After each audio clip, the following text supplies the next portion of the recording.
ఆయన కొన్నిసార్లు టీడీపీకి సపోర్ట్ చేసింది ఉంది, కొన్నిసార్లు వైఎస్ఆర్సీపీ కొన్ని విషయాలు సపోర్ట్ చేసింది ఉంది.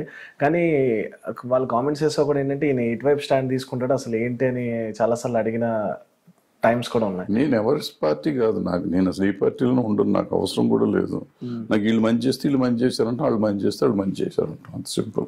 సార్ అయితే మీరు ప్రీవియస్గా వీడియోస్ కొన్ని చేశారు, పవన్ కళ్యాణ్ గారు ఫ్యాన్స్ కొన్ని కామెంట్స్ చేసినందుకు మీరు కౌంటర్ అటాక్స్ ఇచ్చారు, వాళ్ళు కూడా మాట్లాడడం జరిగింది. ఇప్పుడు మీరు ఊహించారు ఇప్పుడు ఆయన డిప్యూటీ సీఎం అయ్యారు అండ్ దాని మీద మీ ఒపీనియన్ ఏం చెప్పలేదు, ఏమనిపించింది? చెప్పేది ఏముంది, డిప్యూటీ సీఎం అవ్వాలని నేను అంతకు ముందు చెప్పాను. నేను చెప్పిందే చేశారు అనుకోవచ్చు, అప్పుడు నేనే గెలిచాను అనుకోవచ్చు. డిప్యూటీ సీఎం అవ్వాలని చెప్పాను నేను. ఎలక్షన్ ముందు చూడండి, రికార్డెడే కదా ఇదే. నేను అబద్ధం ఆడటానికి, ఇవాళ అబద్ధం ఆడటానికి ఏం లేదు కదా. మీరు ఎలక్షన్ ముందు నా వీడియోలు చూడండి, నేను ఆ మాట అన్నాను లేదో చూసుకోండి. అంత కరెక్ట్గా డిప్యూటీ సీఎం అని కరెక్ట్గా ఇవ్వాలని చెప్పాను నేను, ఇచ్చారు వాళ్ళు. అందుకని నేను చెప్తే విన్నాడు చంద్రబాబు నాయుడు గారు అనుకోను నేను.